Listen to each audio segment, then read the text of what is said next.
Nous sommes Laurence et Diego, et en 2023, nous nous sommes lancés dans notre plus grande aventure à ce jour. En tant que jeune couple passionné d'aventure, notre rêve est de traverser les Amériques à moto, de Montréal au Canada jusqu'à Ushuaia en Argentine, la ville la plus australe du monde. Notre itinéraire nous guide le long de la célèbre route panaméricaine, une route légendaire qui se vante d'être la plus longue au monde.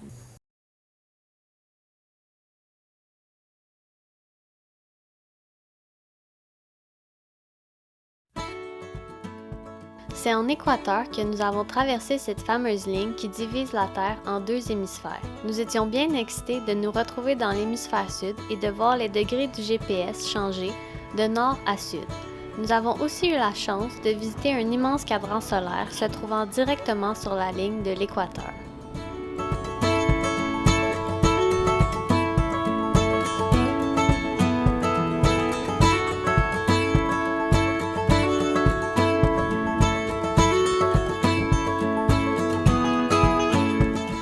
On est officiellement à la ligne de l'Équateur. Je suis présentement dans l'hémisphère nord. Puis moi, je suis dans l'hémisphère sud.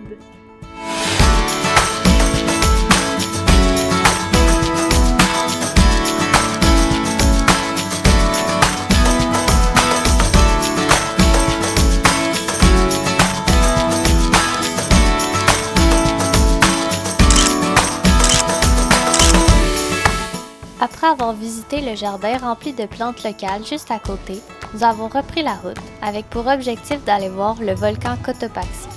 Les motos étant interdites dans ce parc national, nous avons tenté de prendre des routes secondaires pour y entrer. Quelle ne fut pas notre déception lorsqu'après avoir conduit 2 heures pour parcourir seulement 40 km, nous sommes arrivés dans une brume si dense qu'il nous était impossible de voir quoi que ce soit.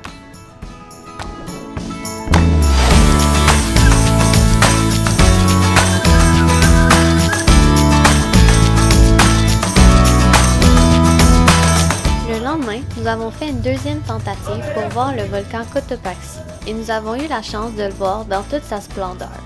Dû aux interdictions de moto dans le parc, nous avons opté pour faire du pouce avec d'autres touristes, de l'entrée du parc jusqu'au pied du volcan pour en faire l'ascension.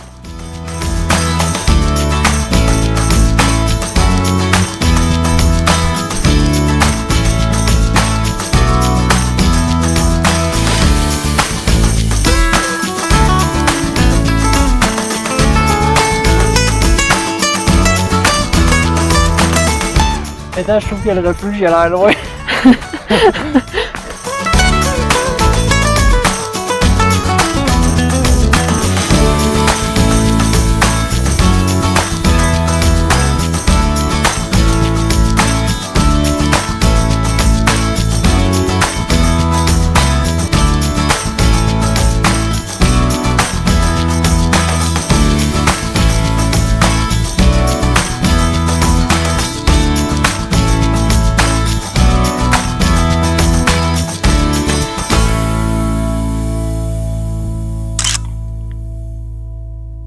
Pour notre troisième journée en Équateur, nous avons roulé au travers les montagnes, la pluie et les petits villages pour ensuite faire une magnifique randonnée qui nous mena jusqu'à une chute.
randonnées qu'on fait depuis qu'on est en Équateur.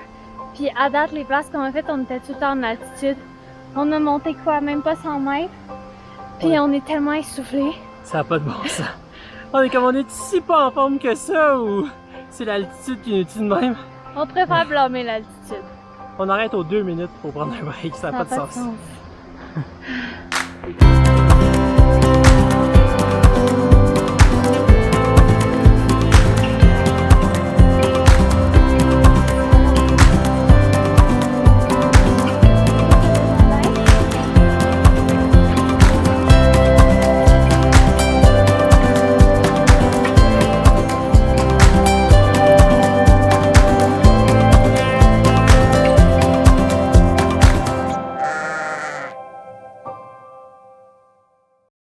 La journée suivante, nous avons tenté d'aller voir le volcan Chimborazo, dont le sommet se trouve à être le point le plus éloigné du centre de la Terre. Toutefois, nous avons seulement pu prendre une photo avec la pancarte, car l'entièreté du volcan se trouvait dans la brume.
Pour notre dernière journée en Équateur, nous avons visité la ville pittoresque de Cuenca, l'un de nos coups de cœur du voyage.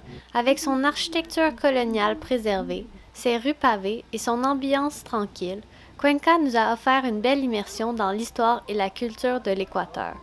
Pour une vue imprenable sur la ville et ses environs, nous avons grimpé jusqu'au belvédère de Turi, où nous avons pu contempler les toits de la vieille ville et les majestueuses montagnes environnantes.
avons ensuite repris la route en direction de la frontière avec le Pérou.